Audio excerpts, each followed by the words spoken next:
الثقافة هي صرخة البشر في وجه مصيرهم. ألبير كاميو.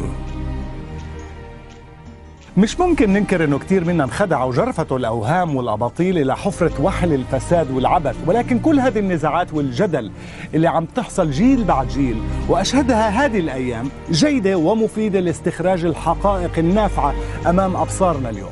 التلاؤم مع هذا الكون الهمجي المحكوم والمحتوم علينا العيش فيه صار لازم نغيره ونلاقي تفسيرات أخرى لعلاقتنا فيه، وإعفاء الأشياء اللي مش بحاجة لتفسير إنها تتفسر لأنها مش مطالب إنه يكون لها تفسير من أصله.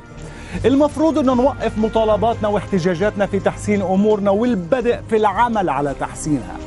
كيف يمكن الوصول إلى أعلى مستويات التقوى والطهارة والأدب اللي بنحلم فيها بدون قص مخالبنا وألسنتنا؟ في هذه الأيام اللي احنا عايشينها هلأ أصبح ما في كذب وحقيقة، هناك فقط كذب يجب تصديقه وكذب لا يجب تصديقه.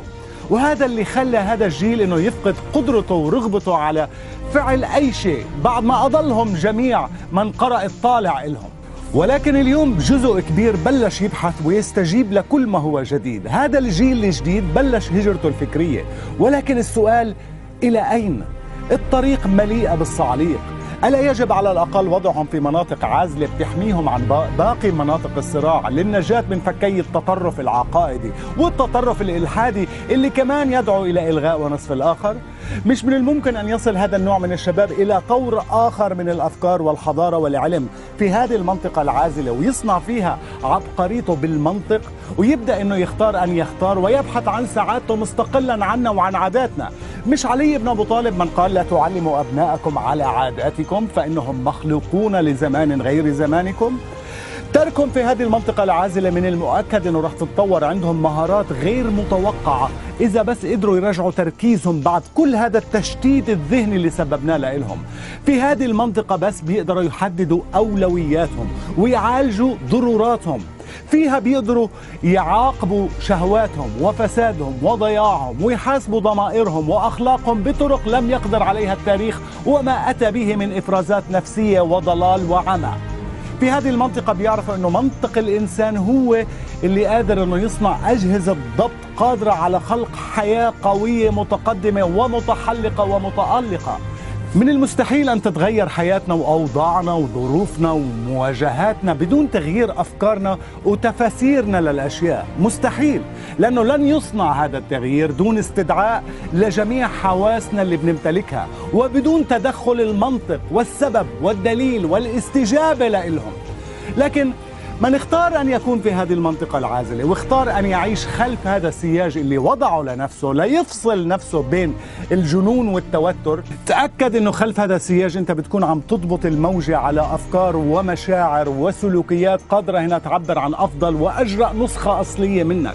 لما تقدر تعمل هذه الأشياء بيصبح بعدها ولأول مرة إلك وجود له قيمة إلك ولغيرك. إذا كنت في هذه المنطقة ولكن تايه ومش عارف من وين تبلش، أول شيء لازم تعمله هو أنك تبحث عن 3 كلمات بتوصفك وبتوصف أفضل ما عندك. حاول تكتشفها أو تتذكرها، بعديها اختار واحدة منهم واللي بتعني لك أكثر وراجع نفسك وذاكرتك عن يوم ما كنت عم تستخدم وبتظهر في هذا الشيء القيم والاستثنائي اللي فيك. هذا اسمه التأكيد الذاتي أو السلف افرميشن. هذا بيساعدك على تجاوز أي ضغط نفسي عن تجربة وتعلم أي شيء جديد، بتعطيك دفعة نحو المستوى الأعمق اللي في داخلك. وما تخاف من الفشل ومن إنك تخطئ، حتى لو مشيت بعكس ما ينصح فيه المحترفين أو الخبراء.